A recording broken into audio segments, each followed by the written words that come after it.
Hello guys, welcome back tip story में आपका स्वागत है। गाइस, अगर आपको मेरी स्टोरी पसंद आती है तो please like share and comment करके ज़रूर बताइए कि आपको मेरी स्टोरी कैसे लग रही है। और जो भी मेरे चैनल पर नए आ रहे हैं प्लीज़ मेरे चैनल को सब्सक्राइब करें। Thank you. अब हम अपनी कहानी पर आगे बढ़ते हैं। अभी तक हमने देखा वांग जी जो बेड पर बैठकर ही अपने हाथों से मूवमेंट कर रहा था। विंग पहले तो देखकर शौक और वो गेट बंद कर देता है, मगर वांग जी की मॉर्निंग की आवाज़ सुनकर विंग की बॉडी में भी एक अलग ही सेंसेशन पैदा हो रही थी। अब आगे और विंग भी अपने आप को टच करने लगता है। कुछ देर बाद विंग भी पूरी तरह एरोस्ट हो चुका था।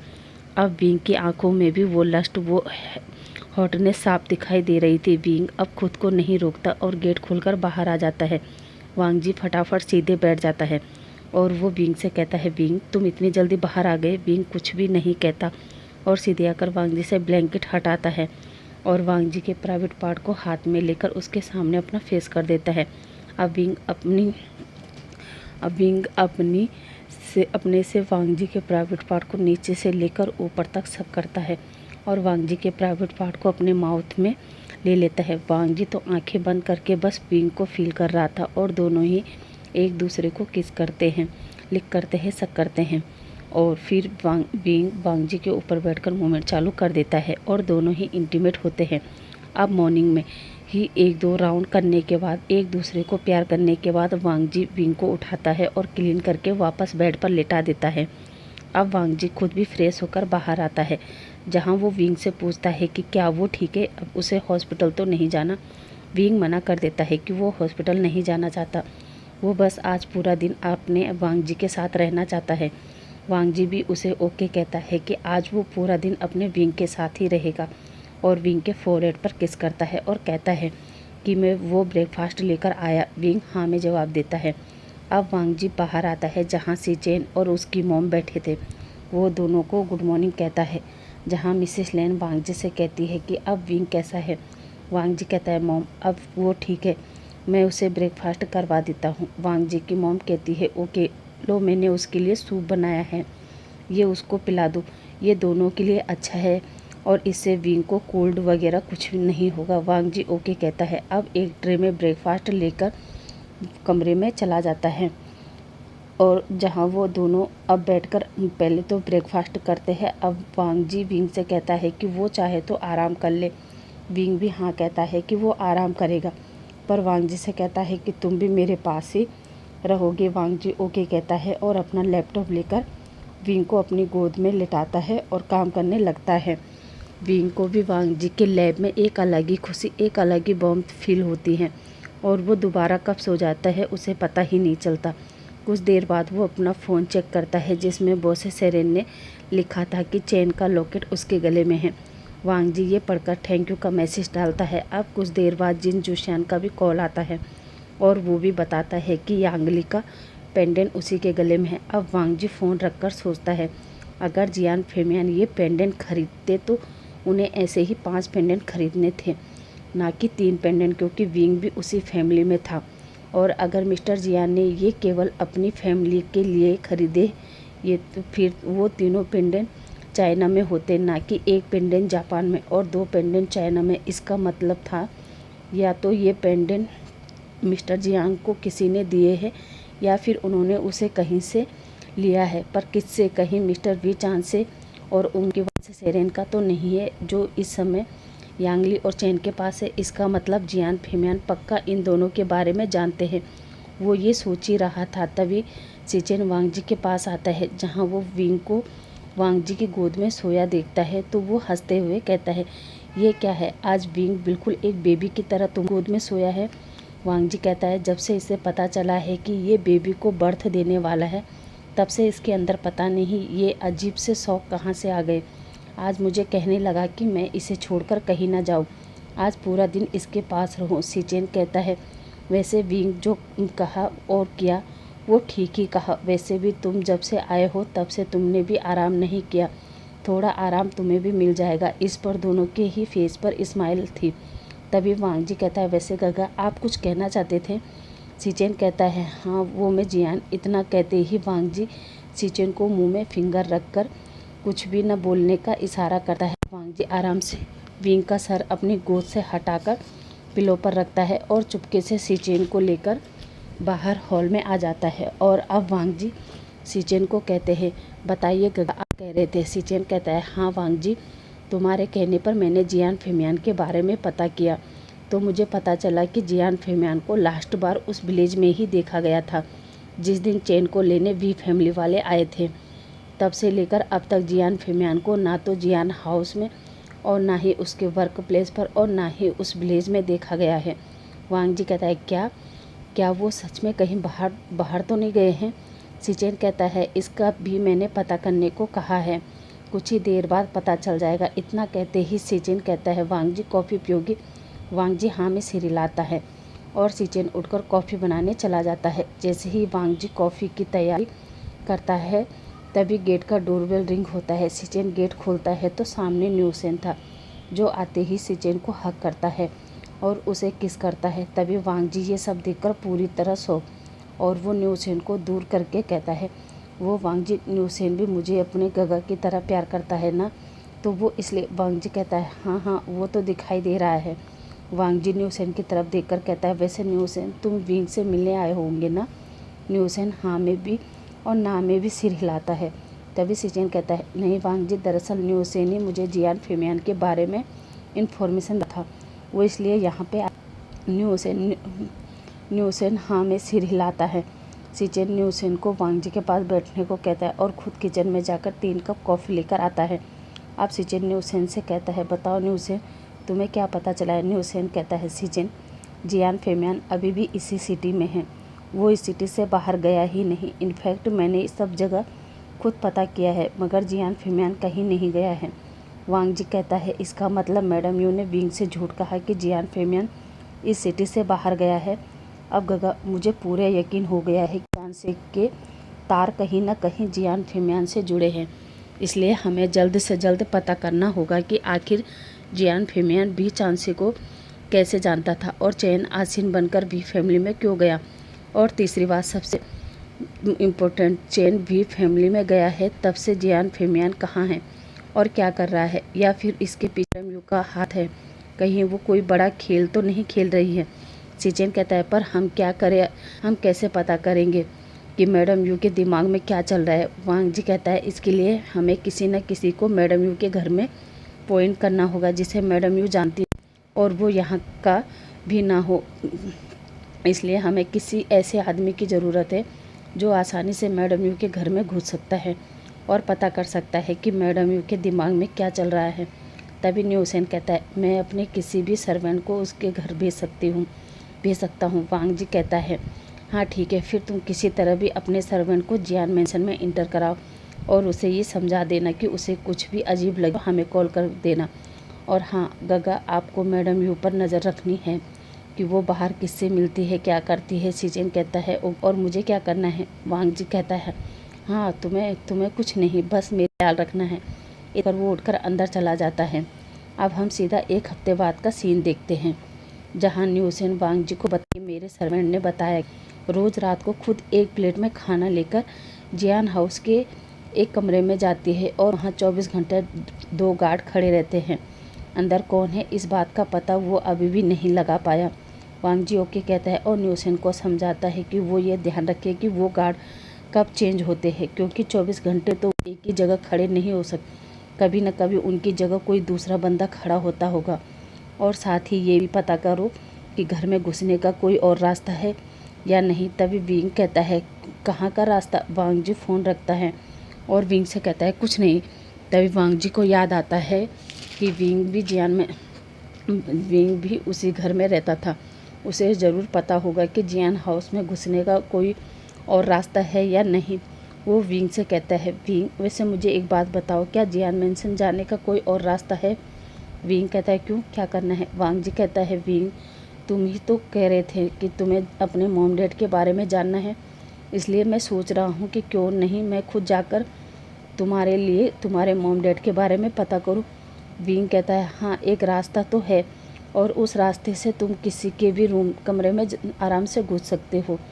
वांग जी कहता है, क्या सच में कोई ऐसा रास्ता है? विंग कहता है, जियान मैंशन के पीछे एक बड़ा सा पेड़ है और उस पेड़ से तुम आराम से किसी भी खिड़की के रास्ते अंदर घुस सकते हो, क्योंकि पहले चैन भी कभी कभी उसी रास्ते बाहर आया जाया करता और खिड़की से अंदर भी आया करता था। वांग जी कहता है, ओ इसका मतलब हम ते हैं। तभी विंग कहता है, पर वांग जी तुम ऐसा नहीं करोगे, क्योंकि अंकल के आने के बाद मैं खुद ही वहाँ जाकर अंकल से पूछ लूँगा, ओके। वांग जी ओके कहता है। अब ऐसे ही दिन बीत गए और अब वो दिन आ गया जब बोसे सेरेन ने वांग जी से कहा था कि तुम्हारे पास 1 महीने का टाइम है, इसलिए 1 महीने बाद तुम मुझे जापान के इसी होटल में इसी जगह मिलना।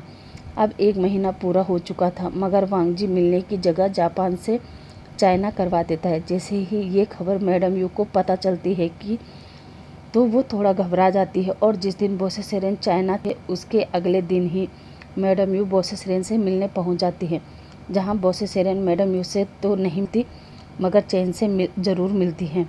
और उस होटल रूम में जो भी बात मैडम यू और चैन के बीच होती है वो सब बातें बोसे सेरेन अपने कमरे में लगी एक बड़ी सी स्क्रीन पर देख रही थी और सुन भी रही थी, जिसे सुनकर बोसे सेरेन को इतना तो पता चल जाता है कि चैन उनका ग्रैंड चाइल्ड नहीं है। तभी वहाँ पर कुछ गार्ड आकर मैडम यू को और चैन को पकड़ सीधे बोसे सेरेन के पास लाते हैं, जहाँ बोसे सेरेन मैडम यू से कहती है, तुमने मेरी भावना का बनाया, उसे ठेस पहुँचाया, मुझे सब पता चल गया है कि चैन मेरा ग्रैंड चाइल्ड नहीं है। मैडम यू ये सुनकर पूरी तरह शॉक और वो कहती है, नहीं ये सब आपसे किसने कहा।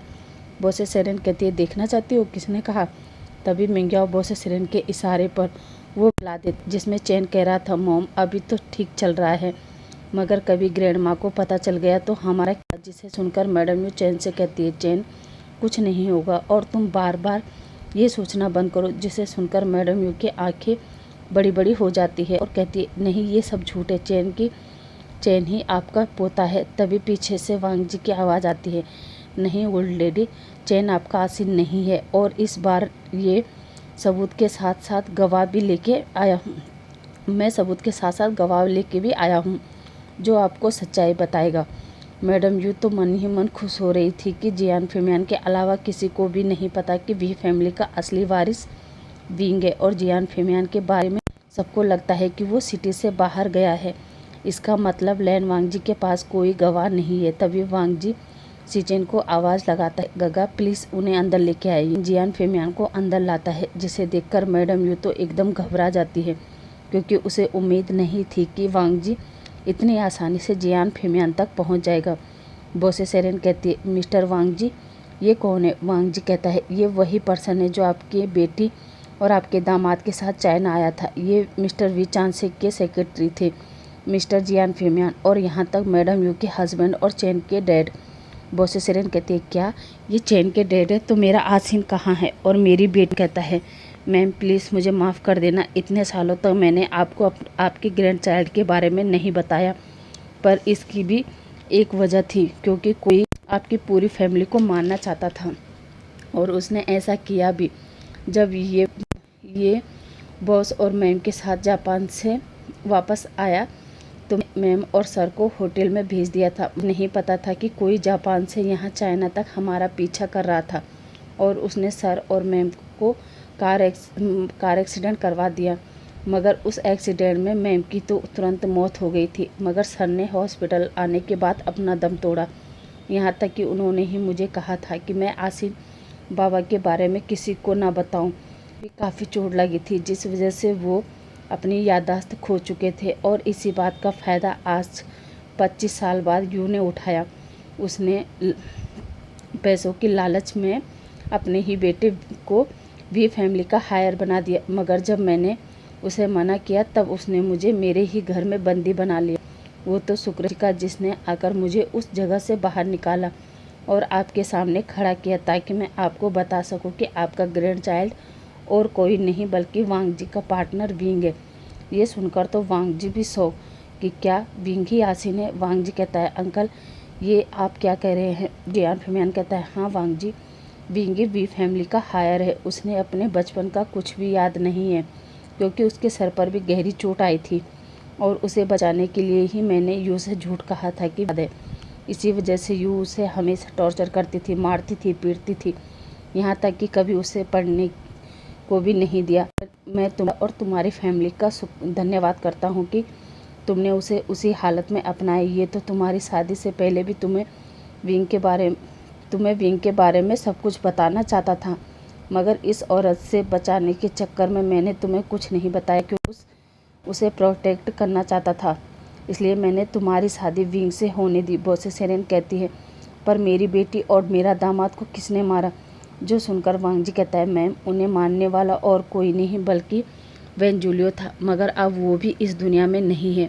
ये सुनकर तो बॉसे सेरेन एकदम शौक और वो वांग जी से कहती है, खैर वो सब छोड़ो, मगर मैं अपने विंग से मिलना चाहती हूँ। ये सुनकर वांग जी कहता है, क्यों नहीं ग्रैंडमा, ज़रूर, पर उसके लिए आपको मेरे साथ चलना होगा। मैं विंग को यहाँ नहीं ला सकता। बॉसे सेरेन कहती है, क्यों? वांग जी कहता है, मैं आपको वहीं जाकर पता चलेगा। बॉसे सेरेन कहती है, ओके फिर चलो। तभी मिंग्याओ कहता है, पर मैं इनका। बॉसे सेरेन कहती है, अभी इन्हें यहीं बंद रखो, मैं बाद में बताऊंगी कि इनका क्या करना है। इधर बॉसे सेरेन वांग जी और सिचिन जियान फेमियान को साथ लेके अपने उसी छोटे से अपार्टमेंट जाते हैं जहाँ विंग न्यूसेन और अपनी मदर इन लॉ मिसेस लैन के साथ बैठा था और हंस रहा था। तभी वांग जी अंदर आते हुए कहता है, विंग देखो तुमसे मिलने कौन आया है। जहाँ विंग खड़े होते फेमियान को लेकर अंदर आता है। विंग जियान फेमियान को देखकर हक करता है और कहता है, अंकल आप कहाँ थे? पता है मैं आपके आने का इंतज़ार कर रहा था, आप कहाँ गए थे? जिसे सुनकर जियान फेमियान कहता है, कहीं नहीं बेटा, वो मैं किसी को साथ लेके आया हूँ। विंग कहता है, किसे अंकल? जहाँ जियान फेमियान कहता है, मैं तुम्हारी नानी माँ को लेके आया हूँ। विंग कहता है, क्या मेरी नानी माँ? जियान फेमियान कहता है, हाँ बेटा, वो देखो। तभी बॉसे सेरेन अंदर आती हैं और विंग को हक करके उसे ढेर सारा किस करती है और उसे टाइट से हक कर लेती है। तभी विंग कहता है, आराम से नानी माँ, मैं प्रेग्नेंट हूँ। ये सुनकर तो बॉसे सेरेन शौक और वो विंग को थोड़ा अलग करके उसे ऊपर से नीचे देखती है और देखती है कि वाकई विंग की बेली शो हो रही है। वो वांग जी की तरफ देखती है। वांग जी कहता है, ग्रैंडमा मुझे नहीं पता कि ये सब कैसे, मैंने आपसे कहा था आपको खुद चलना होगा विंग से मिलने। तभी विंग अपने बेली पर हाथ रखता है और कहता है, कैसे हुआ का क्या मतलब? और मैं तो खुद अपने बेबी को बर्थ देने वाला हूँ। बॉसे सेरेन कहती है, ओके तुम खुश, हम भी खुश हैं। अब तुम मेरे साथ चलो अपने घर में, तुम्हारी वहाँ अच्छे से देखभाल करूँगी। विंग कहता है, क्या? नहीं ग्रैंडमा, मैं आपके साथ नहीं चलूँगा, और वैसे भी यहाँ पर मॉम है, गगा है, न्यूसेन है और सबसे बड़ी बात वांग जी है जो मेरा ख्याल बहुत अच्छे से रखते हैं। बॉसे सेरेन कहती है, पर विंग बेटा घर में कैसे रहोगे? जहाँ विंग कहता है, मैं मानता हूँ कि ये घर छोटा है, मगर इस घर में रहने वाले सभी लोगों का दिल बड़ा है, मैं यहाँ खुश हूँ। बॉसे सेरेन मिंग्याओ से कहता है, जाओ इस सिटी का सबसे बेस्ट मेंशन मेरे विंग के लिए खरीदो। विंग ये सुनता है तो वो मिंग्याओ को रोकते हुए कहता है, एक मिनट ग्रैंडमा, ये सब क्या है? और आप आते ही ये सब क्या कह रहे हैं कि ये एक घर खरीदो? पर माफ़ करना ग्रैंडमा, आपको क्या लगता है कि मेरा हस्बैंड मेरे लिए घर नहीं खरीद सकता? मेरा हस्बैंड ही क्या, मैं खुद भी इतना काबिल हूँ कि मैं अपने लिए और अपने पूरे परिवार के लिए एक अच्छा और बड़ा मेंशन खरीद सकता हूँ। पर आपको क्या लगता है बड़े मेंशन? ग्रैंडमा, क्योंकि जब तक एक इंसान यहाँ से वहाँ पहुँचेगा तब तक उस पर्सन को कोई काम आ जाए तो वो वहाँ से चला जाएगा, लेकिन बड़े घर में वो लोग कभी कभी ही मिल पाते हैं, और छोटे घर में तो इस कमरे से आवाज़ लगा, इस कमरे में बैठा इंसान 1 मिनट में मेरे पास आ जाता है। और बॉसे सेरेन कहती है, सॉरी बेटा, वो मैं इतने सालों बाद तुमसे मिली ना, और जब मैं यहाँ आई तब मैंने देखा ये कितना छोटा अपार्टमेंट है, इस अपार्टमेंट में तुम कैसे रहते होंगे, इसलिए मैंने वो कह दिया। वांग जी आगे आकर कहता है, ग्रैंडमा आप चिंता मत करें, वैसे भी मैं ये जानता हूँ कि अब बेबी आने वाला है, इसलिए मैंने अपना लैंड मेंशन दोबारा ख़रीद लिया है, और इनफैक्ट मैं कल विंग को अपने मेंशन में ले जाने वाला था। ये सुनकर बॉसे सेरेन कहती है, ओके बेटा।